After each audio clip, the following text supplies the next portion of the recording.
Wonderful. We will begin today following the first round matchup with Creighton. For our media in attendance, please remember to raise your hand, state your affiliation, and a mic will be brought to you.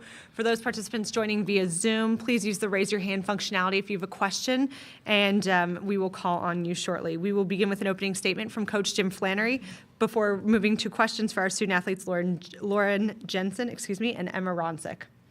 Coach. Thanks. Yeah, congrats and credit to Mississippi State. They came out and really executed, made shots early, and we played from behind the whole game. I thought we had our footing at halftime, down 10. Felt like we were in a decent position, but we just couldn't get anything to go. I think we were 3 for 26 the first at some point in the second half, and just didn't make enough open shots until late. But they were the better team. I'm proud of our team. I know, I don't not to discredit them, but this wasn't the best of what we have shown this year. But that's the beauty of the tournament. Last year we had a magical run, but nothing's guaranteed, nothing's given, and it just wasn't our day. But a lot or most of that had to do with how well Mississippi State played. We'll begin with questions for our student athletes, Lauren Jensen and Emma Ronsick.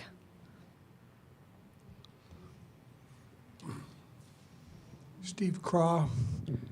I'm with the World Herald today. Lauren, you matched their intensity. Just wasn't getting those shots to drop in the second half.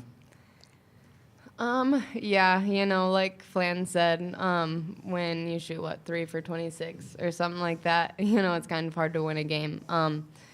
We were getting the shots we wanted, and they just weren't falling, and, that happens sometimes. There's obviously things we could have done better outside of making shots, which we always can't control. And we started to get some momentum late, but it was a little too late at that point. Emma, you're one of the 3 girls that started all the games this year, so you didn't panic. You'd seen everything, right? Yeah, I mean, all of us, including me, have been prepared for moments like these. I mean, last year, obviously, we had that Elite 8 run, but I feel like that doesn't take away from the preparation that we had coming into the game. Ball just didn't fall our way this game, and a lot of credit to Mississippi State, like Flan said, but sometimes the ball just doesn't go your way, and that's life. That's basketball. Thank you.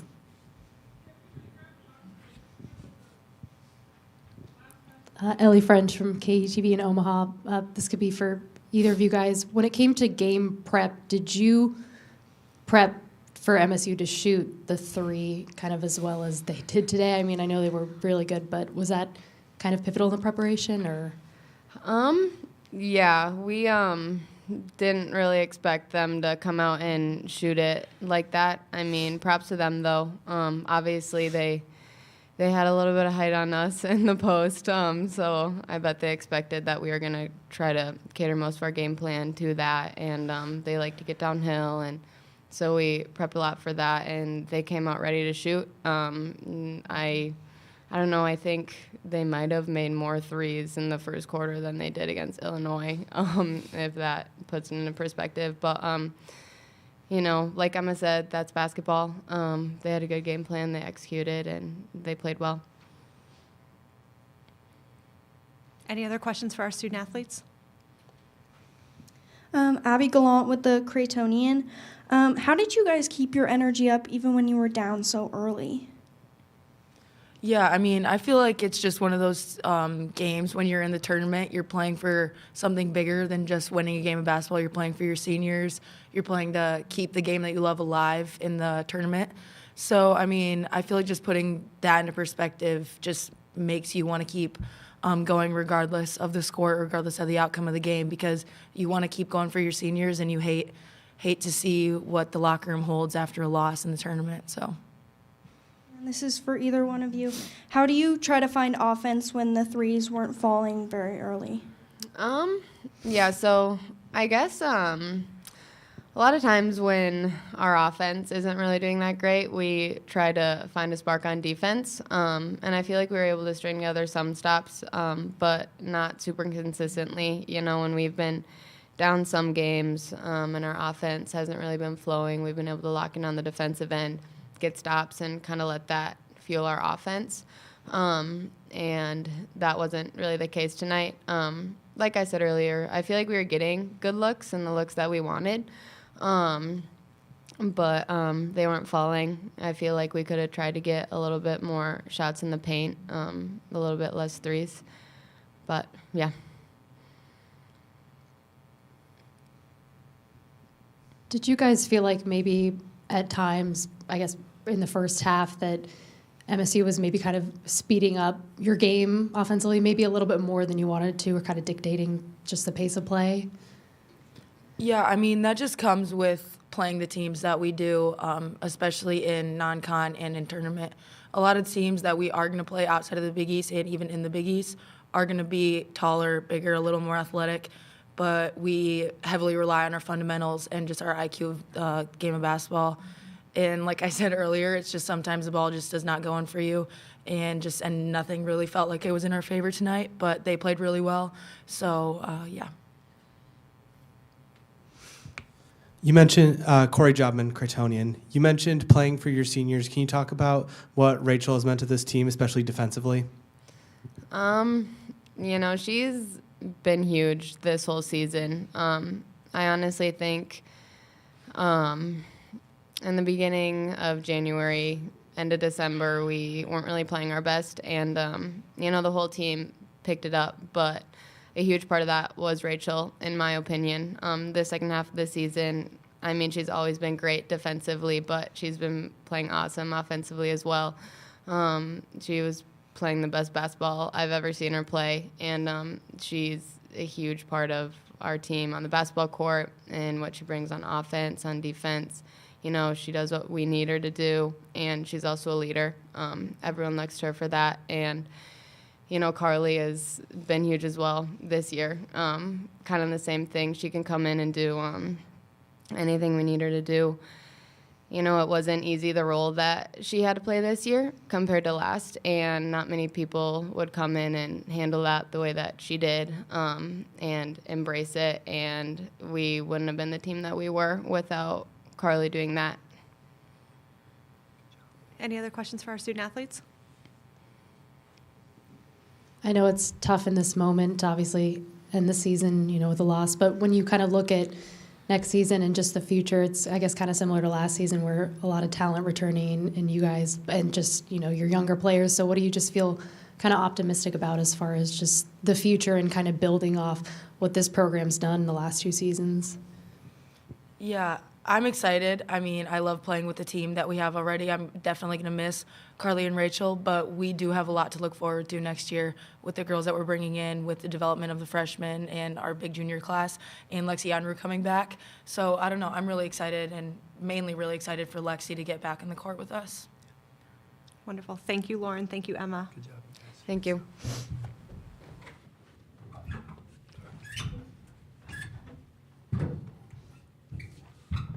Questions for Coach Flannery?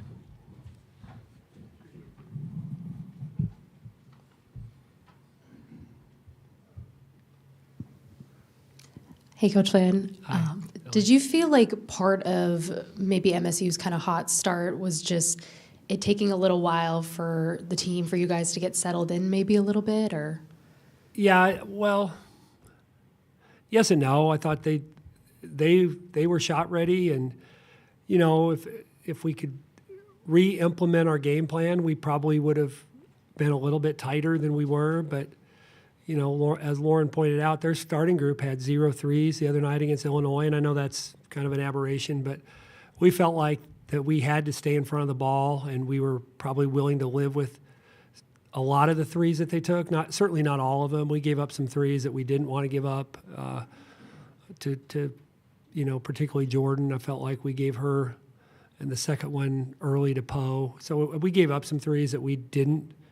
I just didn't think we were urgent enough, or we weren't, you know, attentive enough to those. But credit to them. They came out and made them. And that makes a huge difference, right? If those shots don't go in early, it's, their body language maybe is different. Our body language is different when you're playing from, 8 to 10 points down immediately. And, but yeah, I mean, for sure, I think if we had it to do over again, we would have maybe been a little bit different in terms of how we defended the three. But they also can score in the post and off the dribble. So typically we have to give up one because of our quickness and our height. So we chose wrong today.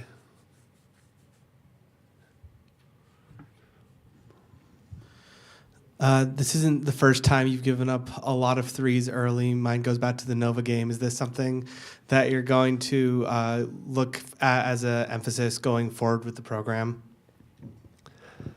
Yes and no. I think when you play a team, we've played the last 22 games have been conference opponents, and so you have a greater beat on what they do, what their strengths are, and then you get to a tournament, and this is an excuse, but we didn't know who we were going to play until 2 nights ago. So when you put together a game plan, you just have a little bit less knowledge because you haven't played them. And so we can go back and, they played Nebraska, who we played. They played South Dakota State, who we played early in the year, but they're a different team. I mean, they've got a new first-year coach, and they've got several first-year players, and Carter didn't play for them last year. So they're a better team than they were, given some of those early games. So now we're watching them against SEC opponents. Mostly, and no, I don't know. I mean, our 3-point defense was 19th in the country coming into the game, so it's not. I don't think it. I actually think we defended the three really well over the course of the year. I mean, you can pick a game or two, but today it was more a game plan than lack of execution of what we were trying to do.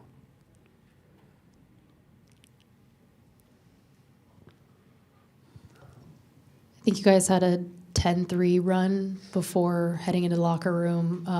What did you kind of notice from the team before that, and what was kind of your message to them at the break, just kind of closing the gap a little bit?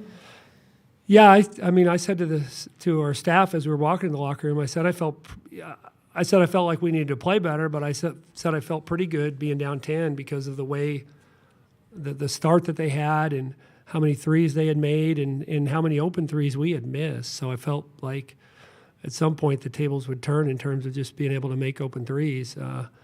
We just didn't get off to the start that we needed to in that third quarter. I mean, if that game hovers at 10 instead of getting to 15 or 16, it affects both teams, right? If you're the team that's played from behind and you look up and you're still 15, 16 down, that plays in your mind, and if you're 15 or 16 up instead of 8 or 10 up, that plays differently in the heads of the team that's winning. So, I felt good at halftime, and unfortunately, we just didn't shoot the ball well. I don't know what to say. I felt like for the most part, we had good shots, and. I do think they did a really good job mixing defenses. They played, they mixed man and zone, and I thought they kept us a little bit off balance that way. So I think the predictability of where the shot's going to come from is different when a team changes defenses as well as they did. But I also felt like we had open shots. And in the second half, we didn't offensive rebound the way we did the first half. We got some.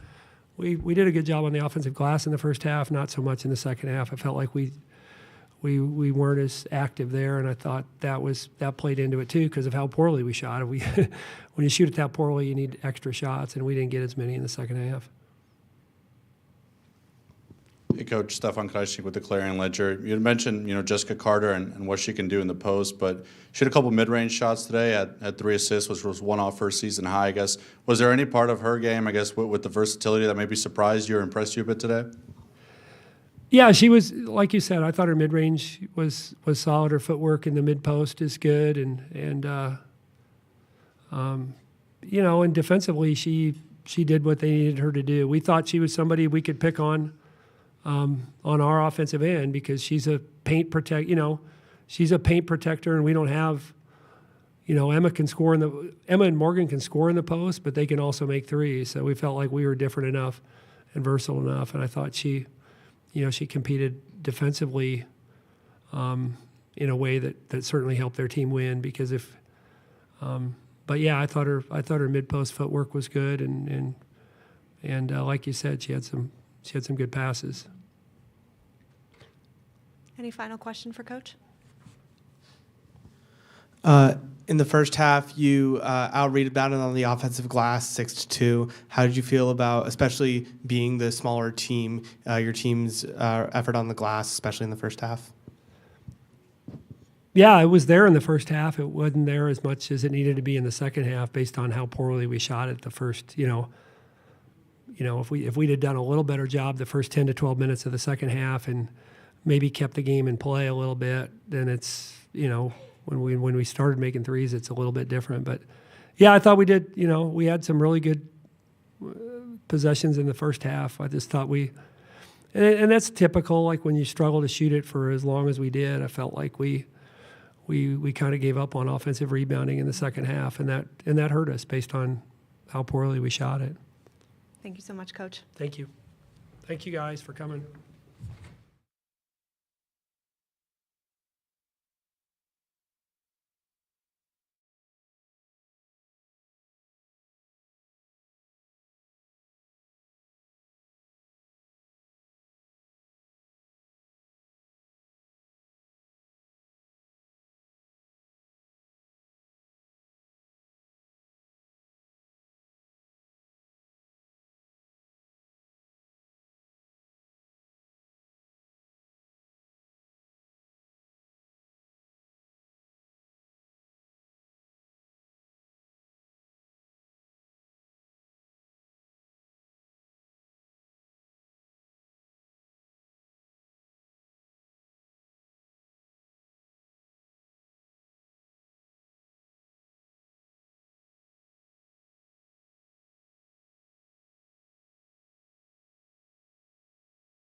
Following the first round matchup, for our media in attendance, please raise your hand if you have a question, and a mic will be brought with you. Please state your name and affiliation. And then for those joining via Zoom, please use the raise your hand functionality, and we will call on you. We'll begin with an opening statement from Mississippi State head coach Sam Purcell before moving to questions for our student athletes Anastasia Hayes, Alana Smith, and Jerkayla Jordan. Coach? Talk to me nice, but most importantly, talk nice to them. All right, what a special group of young women. Like I keep saying, I'm coaching. I've got the best seat in the house. They've got that look. We talked about coming up here and getting that championship DNA. Annie talked about it after we had those two losses, that, we had a bad taste in our mouth. And you got two ways you can do things. You either can say, man, we're not good, or you know what, we got to roll up the sleeves and look in the mirror. And where you have looked in the mirror, we've got great chemistry, but most importantly, we believe in each other, and we just got a special thing going on. We have so much respect for Creighton. That was a huge game. I know we probably watched more film in 24 hours than we have ever, because that's how much respect we have for that program. So for us to be in the hotel with a quick turnaround like we're on right now, in a roller coaster like no other, but being able to be locked in, I couldn't be more of a proud coach. We'll begin with questions for our student athletes Anastasia Hayes, Alana Smith, and Jerkayla Jordan. Jerkayla, the Creighton players and coaches were just in here, and they were talking a lot about, how much emphasis they had on, trying to slow down Jessica in the paint. Was that something you guys anticipated, and did you know that, knocking down threes would be a place you guys would have opportunity? Definitely.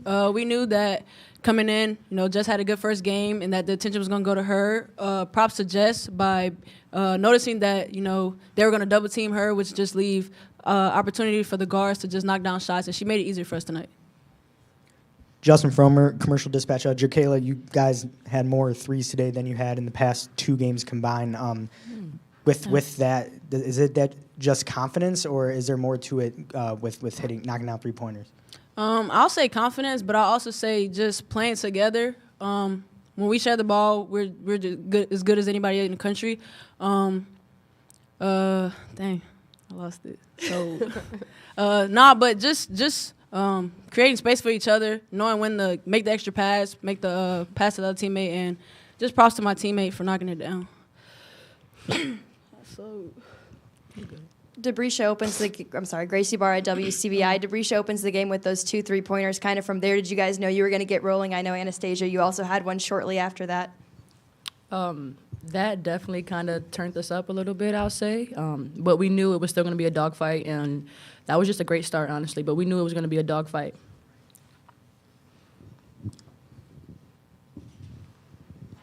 Anastasia, I guess for you, kind of what did you see from what they were doing defensively, and how were you kind of able to exploit what they were trying to do? I think you had 7 assists. It was today.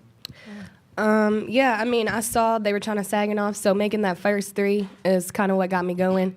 I knew once I made one, they didn't know if I was going to shoot or drive, and I was driving to kick and look for my teammates. I was finding the open reads, and I knew they were going to knock them down, and I know that I'm going to make a good pass for them to knock it down. For any of you guys, when you guys go into the half up 10, just what's the message coaching staff gave at that point? I'll start. Just to stay composed, know that it's 0-0, and the first 5 minutes of the third is very important. Like we said, Creighton is a great team, and just keep our foot on their necks and understand that what got us to that point, we had to keep going. And not to let up. For Anastasia and Jerkayla, I mean, last season was obviously a tough season for y'all, and Coach Purcell came in and, he kind of said that message of why not us. I guess it's one thing for him to say that, but what was it about, this team after the struggles of last season that you guys were able to, truly buy into that and believe in that?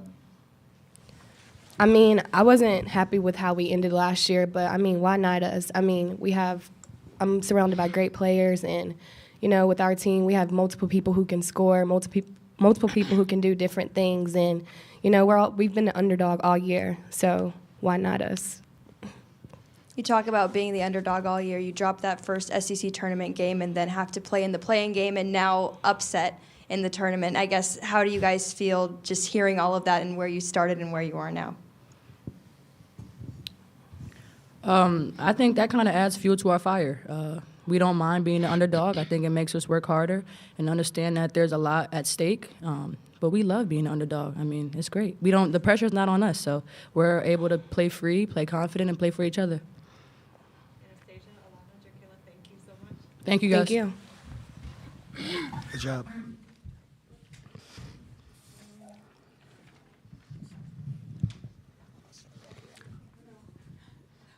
Questions for Coach? Naturally, the first question I have is, are there any new additions to the list? Let me give it. I need real quick. I have the Talk to Me Nice list, and let me give a shout out list. Katie Smith. All right, I saw you on social media. All right, I think she currently works with the Minnesota Lynx. Right, Katie Smith. Thank you for believing in the Bulldogs. So I definitely want to give her a shout out. But again, I'm with Alana. I've got some dogs in that locker room, some Mississippi State Bulldogs. And we love playing the underdog role. And, again, we're taking it one game at a time. I told them, enjoy this in the locker room. Go back to the hotel. We're going to have a nice meal. And then we got to repeat the same behavior. What are you willing to sacrifice? How much film can you watch? Because it's going to be an absolute battle here. I've played here several times. This is one of the best environments in women's basketball, and they have some of the best fans in the country. And then, as a longtime coach, are there certain stats that you identify as we need to win this category to pull off an upset? You know what? That's a great question. For me, and one of the questions earlier talking about the Texas A&M loss, honestly, I wasn't about a stat. I was about a look. I know my team. That's why I keep saying I said, why not us, when I had it on paper. I knew how special they could be, but I told everybody it was going to take time. I'm some of their coaches, their 4th or 5th head coach. And even though they're playing basketball, that's a lot. So for me, you're seeing all the hardships because people have wrote, man, why they look so bad, or man, they couldn't pull off this victory. But this team just believed behind closed doors. They stayed the path and they had faith. And I told them, when you get here, somebody like Creighton, who I think they went Elite 8 last year, all right, and brought everybody back. They have a championship DNA. And I told them, if you want to try to knock off a heavyweight, you got to have a look. So for me tonight, it was all about a look, and I couldn't be more happy for how hard they played. That look is just, you know what, we had to call a timeout in the second half, 6-0, and the huddles were okay. There wasn't panic. There wasn't pointing fingers or getting mad. It was like, okay, let's get a stop, score, stop. Also at halftime, like Alana alluded to, there was dialogue. I told you the best practice I had this year is we brought out a circle of chairs, and we talked to each other. And we had conversation. And again, in today's generation of social media with Instagram and Twitter, sometimes just genuine conversations are the best thing for a team. And that's also a part of a look. And then like Annie just said, and I'm going to give a big shout out to her. That was the leading scorer in the SEC last year. But what you just heard is she loves playing with her other teammates who are very good. And when you have teammates who are saying they're so privileged and happy to play with others, now you got a team. And now you got a look. So talk to me nicely. Andrew Mentok, Associated Press. Given the size advantage that you had, and I think Coach Flannery even talked about that yesterday in his press conference, did you expect to get so many open looks from deep early in the game like you did? Is that something you kind of game planned for? Yeah, we expected it. Again, I got to give a shout out to my staff. I can't say enough good things about them. They are working so hard behind the scenes to make me look good. We probably watched 9 games in less than 24 hours. We broke it up, and we watched how different coverages on other opponents who have bigs and how they doubled down and what they had to do to try to disrupt from the inside. So they did a phenomenal job putting a video presentation to give visuals to my young women. I thought they saw the reads that we showed them in the hotel room, and they made plays, and most importantly, made open shots. Correct me if I'm wrong, was that a Gabe Lazo scout today? Shout out Gabe Lazo. I guess what is it about, the way he kind of breaks down film and whatnot when coming up with those scouts that has been so effective for y'all this season? Yeah, Gabe's so passionate. He almost got a technical today, so he's got to be slowed down because I said, Gabe, he was on the court at one time, and that's my guy. But I said, Gabe, if you don't sit down, you'll be walking back to the hotel. All right? But no, again, it's just like the team. It's a shout-out to Gabe, but Gabe also has help. We're one unit right now, even my coaching staff. As much as the chemistry is going on with them, there's chemistry within us. We're learning each other. And like I've said, I'm a first-year head coach. So with the leadership of Joy Williams, Muriel Page, Corey Irvin, and Gabe Lazo, along with Jimmy the Juice, the best managers in the house, all right? First of all, I hope somebody got on camera a picture of how good my guys looked. Okay, one of my guys actually broke his arm, all right, and we had to get him in a cast last night. So we working up here, okay? And again, there's no job too big or no job too small. I've got a village. Katie, my strength coach, one of the best strength coaches. We're just all bought in. We're all excited. I've got the right people on the bus, and we're moving the wheels the right way. Season high for most three-pointers made in a game with 11 today. Is that I know you like that number. Yes. Is that something that you think in an area that they didn't always excel in throughout the season, but what do you think about it today made them step up in that area? Yeah, I think it's, again, when I was referencing me being a new coach. You got so many transfers. There's a DNA that has to happen. Even though we're playing basketball, you got to get confident in the offense.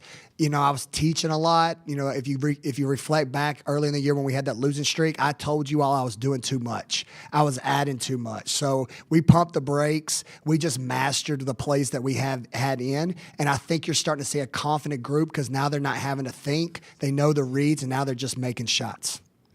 We have a question from Zoom. Go ahead, Gabriella. Hi, Coach. At some point earlier this season, you said that you've been listening to Whitney Houston's "Want to Dance with Somebody." Where's that song playing now? How's it feel to have 2 back-to-back, very big wins? Man, thank you for that question. Well, that song's playing right now in my head.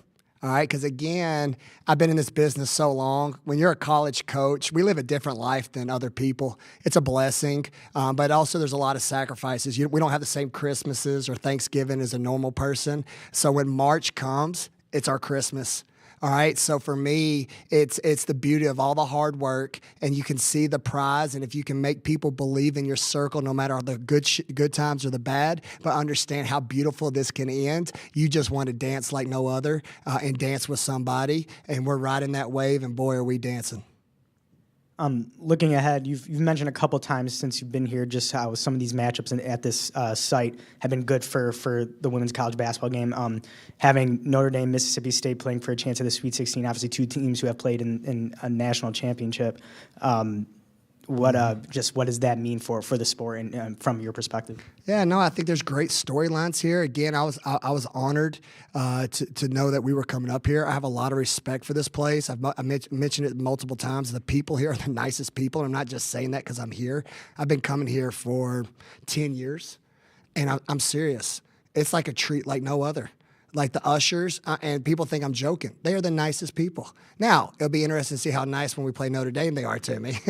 I'm sure, I've got to give a shout out to my Irish pub bar right down from the hotel. What's the name of that place, by the way? What is it? O'Rourke's? Okay, somebody will help me out with that. Don't put that on Twitter, okay? But they were great. The bartenders and the waitresses are awesome. So when I go in there tomorrow, I doubt I'm going to get the same service. So I might be sitting in the hotel, all right? But again, I respect that. That's the beauty of sports. I think anybody who's learning me real quick loves to have fun. I'm having fun with this, but most importantly, my young women are too. We have time for one final question before you go to O'Rourke. You talked about how different the lifestyle of being a coach is, and just talking about that song there. It played during the game. I looked over and I saw your daughters belting out every single word. I think they had all of them memorized. What is it like to have the support of your three girls and your wife there right behind your bench just cheering you on the entire time? I'm sorry. You get me with every good question. First of all, just like the people here are the nicest, she is the best question person ever. She's got me to cry twice in Starkville. I'm not going to cry today. All right? No, it means the world to me. Again, gosh, you're going to get me. It's sacrifices.